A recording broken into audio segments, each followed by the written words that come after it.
अब पुण्यात्माओं इस बात से ओहो उस चुणक ऋषि का झंडा शकर्म में फहराया। ओहो भाई चुण महात्मा होते ऐसा हो, महात्मा हो संत होते ऐसा हो। और सब उसने कांपन लागे, उसकी तूती बोलगी। आगे के बनेगी उसके साथ, ये तत्व ज्ञान के रोशनी में के चानने में आपको पता चलेगा। इस काल भगवान का विधान है, जैसे कर्म प्राणी करेगा वैसा ही भोगना होगा। जब तक ये पूर्ण परमेश्वर कबीर जी की शरण में इस दास के माध्यम से या परमेश्वर आते हैं या उनके संत जो पूर्ण आते हैं उनके माध्यम से इनकी शरण में नहीं आते, तब तक प्राणी वर्क डन ही प्राप्त करता है, किया कर्म ही प्राप्त करता है। तो इसका विधान है कि पुण्य एक अकाउंट में, पाप न्यारे पन्ने पर, एक पृष्ठ पर पुण्य और दूसरे पर पाप, यानी अलग अलग लिखता है। पुण्य के आधार पर मनमाने ये महर्षि जो चुनक जी थे स्वर्ग में, महास्वर्ग में, और मनमाना 1000 वर्ष स्वर्ग में रहेंगे। उसके बाद फिर पापों का नंबर होगा भोगने का। ये कुत्ता बनेगा और खाज लग जाएगी, इसके सिर में कीड़े पड़ेंगे। ये जो 72 कक्षोणी सेना का इसने नाश किया, इसको वो दुखी करेंगे, वो कर्म इसने भोगने पड़ेंगे। इसलिए कहा है कि गीता ज्ञानदाता कहता है भाई जब तक तत्वदर्शी संत नहीं मिलता और पूर्ण परमात्मा की भक्ति यथार्थ रूप से नहीं करता, तब तक तो वो मेरी साधना करने वाला वो ज्ञानी आत्मा भी मेरे वाली अनुत्तम अति अश्रेष्ठ साधना में ही लीन रहा। इसलिए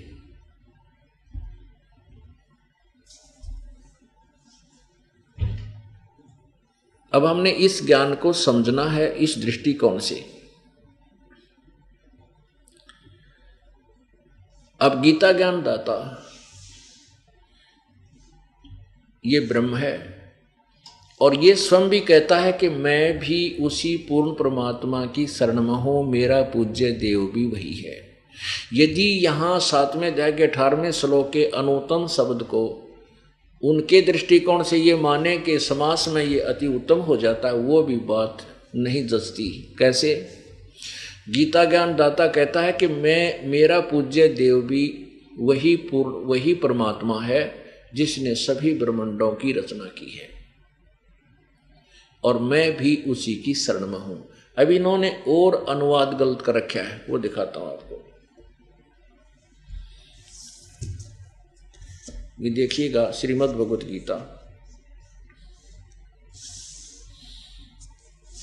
इसके अध्याय नंबर 15 के और श्लोक नंबर 4 में, ये श्लोक नंबर 4 में अब जैसे इसमें प्रमाण दिया है कि जब तत्वदर्शी संत मिल जाए और इस उलझी हुई गुत्थी सुलझ जाए, उसके पश्चात परम पद रूप परमेश्वर को भली भांति खोजना चाहिए, जिसमें गए हुए पुरुष फिर लौटकर संसार में नहीं आते।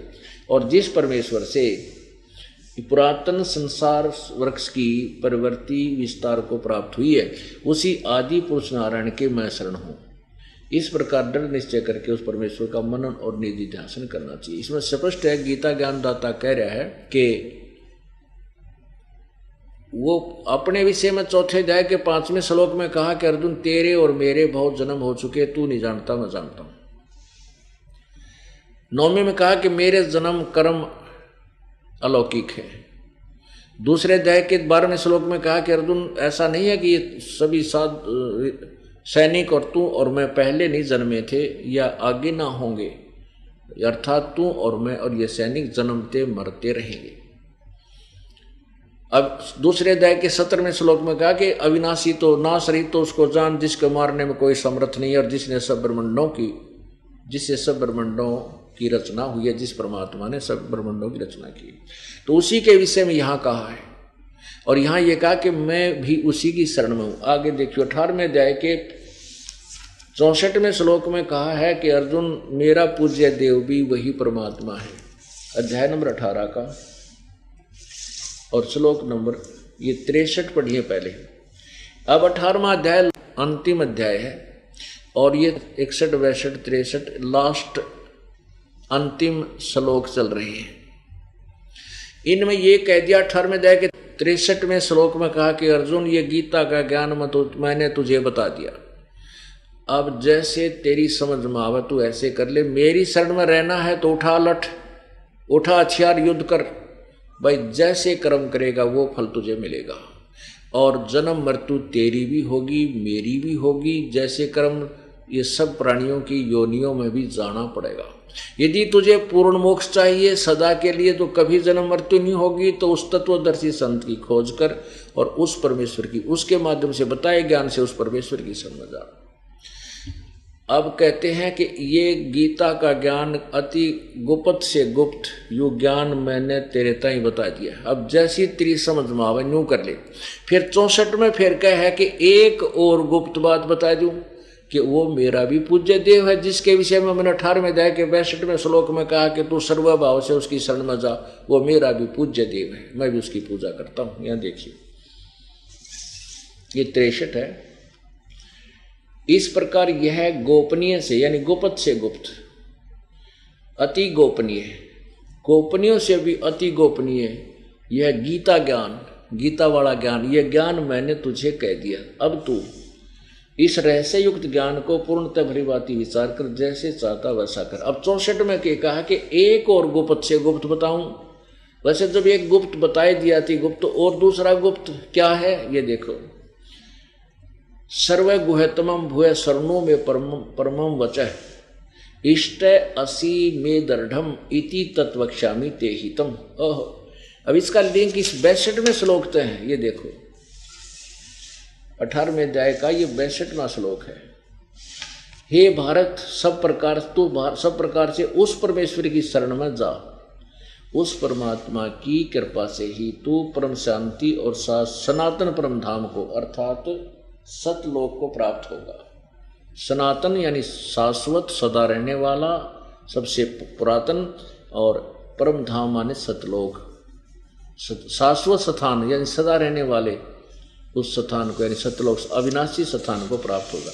अभी 64 में जो कहा ना, एक और गुप्त बताऊं कि सर्व, यही उन्होंने क्या किया, संपूर्ण गोपनीयों से अति गोपनीय मेरे परम रहस्य युक्त वचनों को तो फिर सुन। मेरा अति इष्ट माने ने प्रिय कर दिया, तो मेरा अति प्रिय है। इससे यह परम हितकारक वचन मैं तुझे कहूंगा। अब यहां सीधा अर्थ है कि एक गुप्त ने पहले बता दिया, गीता वाला ज्ञान मैंने तेरे दी बता दिया, तेरी समझ में आओ तो मेरी शरण में रहे, उसकी शरण में जाना तत्वदर्शी संतों को खोज। ये गुप्त ज्ञान गीता वाला था। अब ये कहता है कि भूये माने फिर सुने और बताता हूं सबसे गुप्त मेरे परम वचन के इष्ट असी में दृढ़म इति तत्वक्ष्यामि ते हितम। इति माने यह, इति माने यह जो 18वें अध्याय के 62वें श्लोक में जिस परमेश्वर की शरण में जाने को कहा है, वह इष्ट असी में, वह दृढ़म, वह मेरा भी पक्का इष्ट देव है, पूज्य देव है। ये तेरे हित में, ये तेरे हित में कहूंगा। आज तक मैंने किसी तय नहीं बताई। इसका सीधा सार्थी बनता है। परमात्मा कहते हैं निरंजन धन तेरा दरबार, निरंजन धन तेरा दरबार, जहां पर तनिक न न्याय विचार, जहां पर तनिक न न्याय विचार। भाई वैस्या उड है मुल मुल खासा, गल मोतियों के आर। वैस्या उड है मुल मुल खासा, गल मोतियों के आर।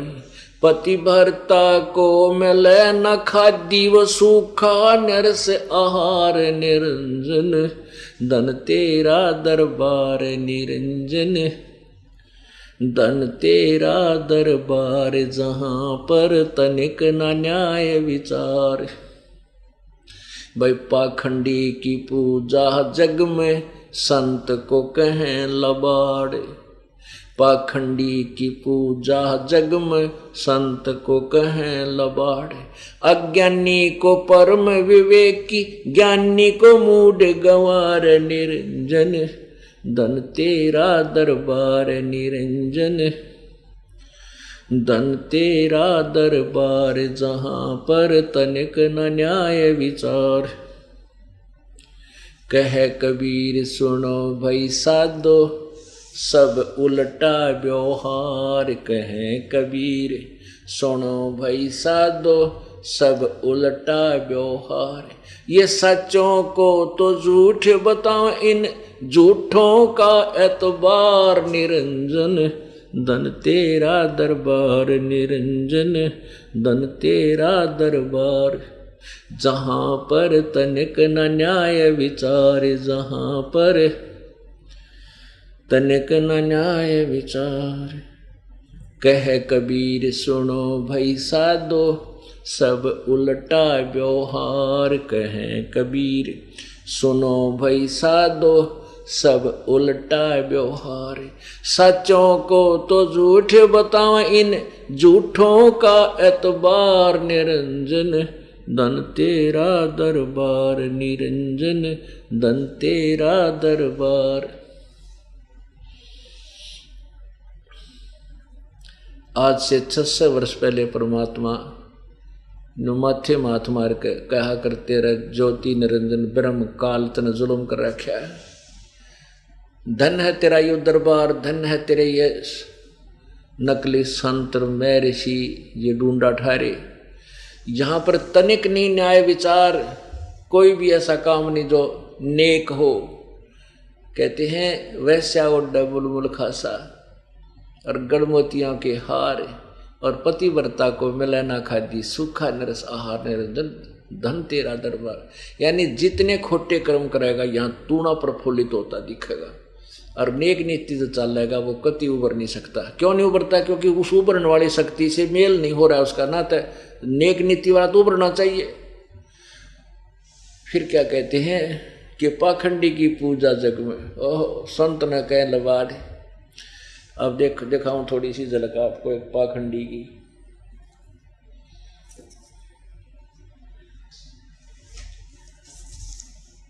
अब यो एक घनाडी पाक रहा था इस अड़ेसी का। यो देखो महर्षि दयानंद सत्यार्थ प्रकाश। देखो अब स्वामी जी इस पोज ने देख कर तो आदमी कटका मर जाए, इसके ऊपर रख के बहुत चौड़ा पाट रहा ऐसा महापुरुष, और कतियो तो भगवान से मिल चुका होगा। और इसने कह खे का नहीं बेरा था भगवान का, कह खना वेदों को जानता था, और नो अकड़ के दिखा के, और ये गाक मार थे, ये नो डोब गए दुनिया ने। अब बड़ी जनता ने सोचे तो महापुरुष था, चाड़ा था भाई, देखनो बैठा बोला नीर समाधि ला रहा।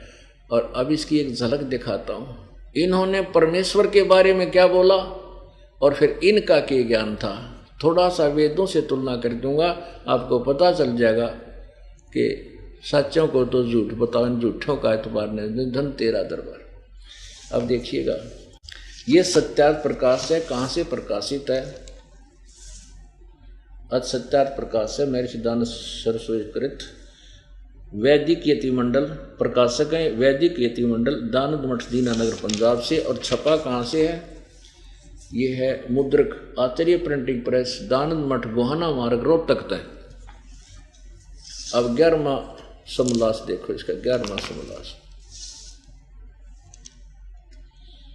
इसके 306 पृष्ठ पे स्वामी जी ने कबीर परमेश्वर के बारे में कैसी अभद्र टिप्पणी की है। प्रश्न किया किसी ने, कबीर पंथी तो अच्छे हैं। उत्तर स्वामी जी दयानंद जी का नहीं। प्रश्न क्यों अच्छे नहीं? कि पाषाण आदि मूर्ति का खंडन करते हैं। कबीर साहब फूलों से उत्पन्न हुए और अंत में फूल भी फूल हो गए।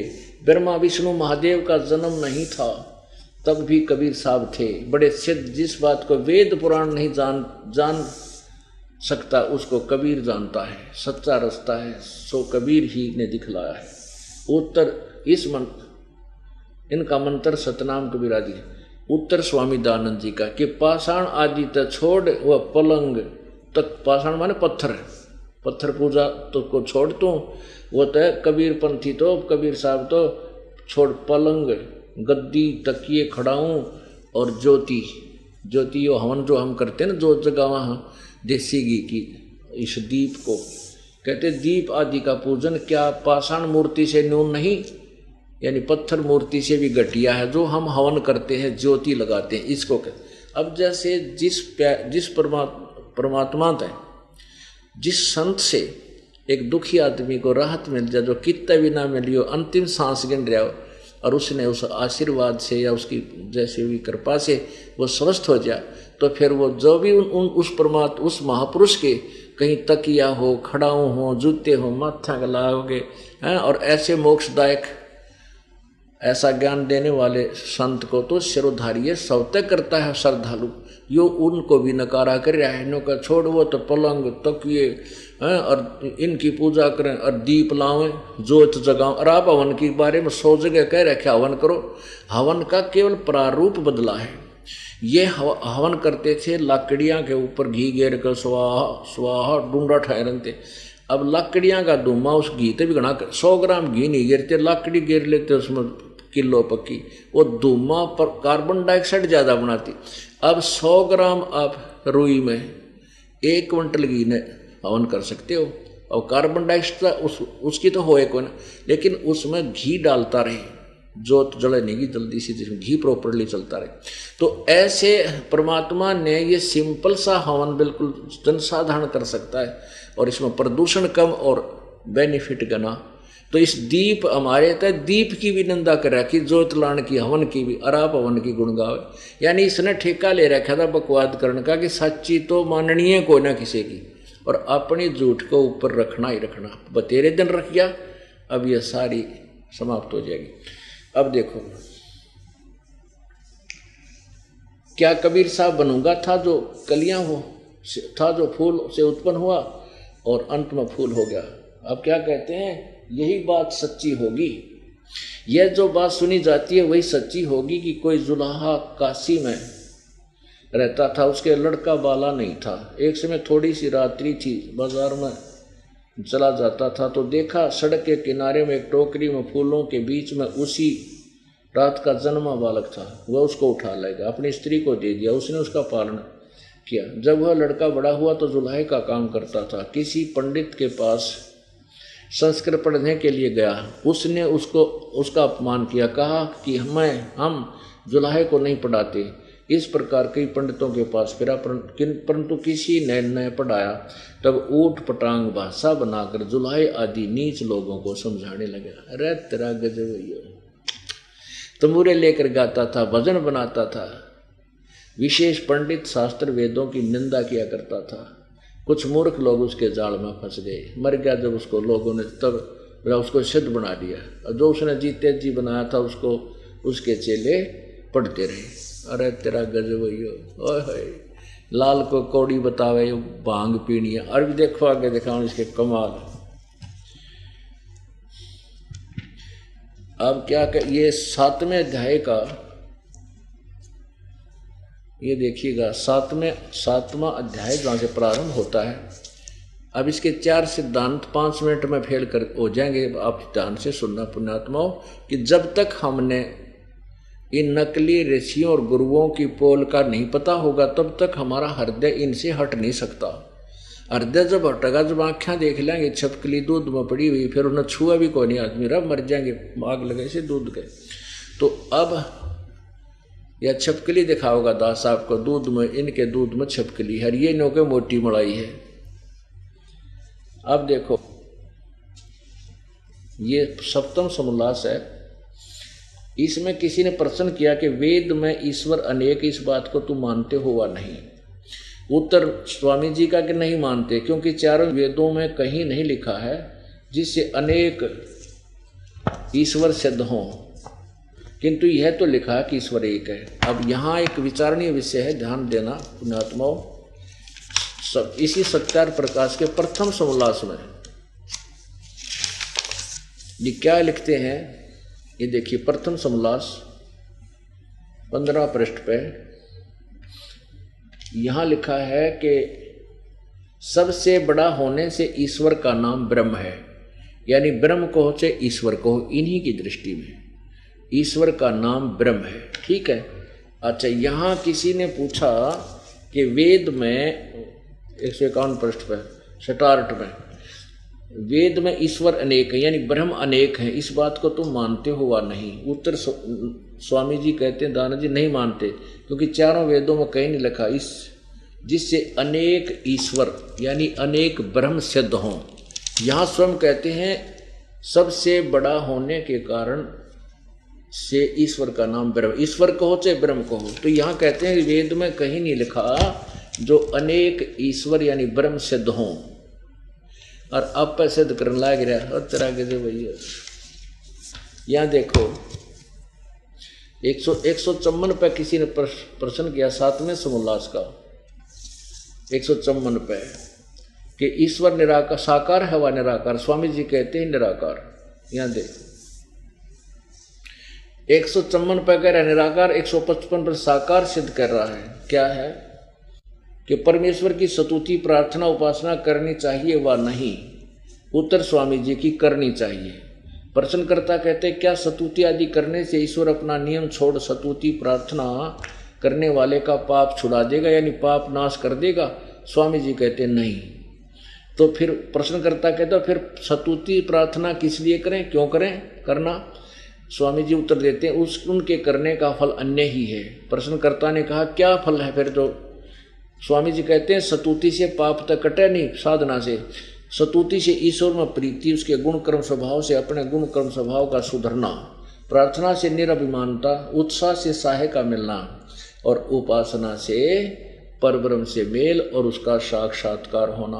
अरे वाह भांग पीनिए। यहाँ तो कह रहा है निराकार है, और यहाँ 2 पृष्ठ पहले कह रहा है कि कोई अनेक ब्रह्म नहीं है, अनेक ईश्वर नहीं है, कहीं नहीं लिखा। और आप कह रहा है कि उपासना से पाप भी नहीं कटते, उपासना से परब्रह्म से मेल और उसका साक्षात्कार हो जाता है। इस निराकार सिद्धांत को भी फेल किया, और वो अनेक ब्रह्म नहीं है, उस परब्रह्म शब्द लिखा है। परब्रह्म माने दूसरा, नेक्स्ट, अनोदर, जैसे दादा और एक परदादा, दूसरा दादा। परब्रह्म का सिंपल सा अर्थ है पर माने दूसरा, दूसरा ब्रह्म। 2 ब्रह्म आप सिद्ध कर दिया। रुआन कहीं नहीं लिखा मैं क्यों भांग पियो है, कुछ मुंह मांगे वह बांट दिए, संस्कृत में बोला और क्या समझ में आओ को ना। तो मैं ऋषि पाक गया। अब यहाँ तीनों छोरी फैल होगी इसकी, तीनों कौन कौन सी? परमात्मा ईश्वर एक नहीं, ब्रह्म एक नहीं, एक है अनेक नहीं। आप पे कह दिया पर ब्रह्म से मेल, और निराकार है तो वो पहले ही मेल था, सर्वव्यापक है, और तो वो पहले ही मिला हुआ था। साधना से फिर कैसे मेल हुआ? और साक्षात्कार तो साकार का होता है, निराकार का होता है कोई। अब जैसे कोई कहे कि उपासना से पाप नहीं कटते, भगवान की भक्ति से पाप नहीं कटते, तेरा गजब हो। कोई कहे कि औषधि खाने से रोग तो कटता नहीं, पहलवान हो जाएगा, तो क्या वो वैद्य की स्टेटमेंट हो सकती है? वो तो कति नशेड़ी आदमी होगा, बकवाद करे। और कोई न कहे साबुन से मैल नहीं नाश नहीं होता, साबुन कपड़े का मैल नहीं छुड़वाता, तो और क्या करता है कि मजबूत कर देता है। तो ना तो उसने स्वप्न जिंदगी में साबुन प्रयोग किया, ना देखा। वो कति बकवादी आदमी है, झूठ बोलता फिर है। वो कोई एक एरड पेरड हुआ करे ना, वो बोल लग रही इसी स्टेटमेंट। तो अब ये वेदों का ज्ञाता कब हमारी ऐसी स्टेटमेंट। अब आपको यजुर्वेद दिखाते हैं, इन्हीं के द्वारा भाषा भाष्य देखिएगा। यजुर्वेद ये क्या कहते हैं कि वेद सब सत्य विद्याओं का पुस्तक है। महर्षि दयानंद, ये बात इसकी बिल्कुल सही है कि वेद में सत्य लिखा है, और आप वेद के विरुद्ध सत्यार प्रकाश में कहता है पाप अक्षमा नहीं होते, और वेद कहता है पाप अक्षमा होते हैं, घोर पाप भी भगवान काट देता है। अब देखो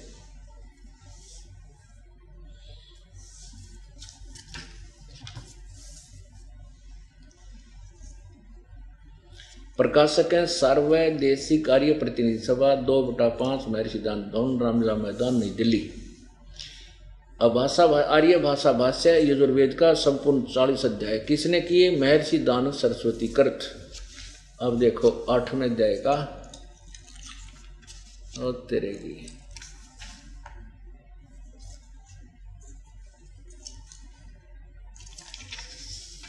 ये 8वां अध्याय और ये 13वां मंत्र। देव कर्तस्य, ये यहाँ से प्रारंभ है। 241 पृष्ठ पे। अब 242 का अनुवाद है इसका।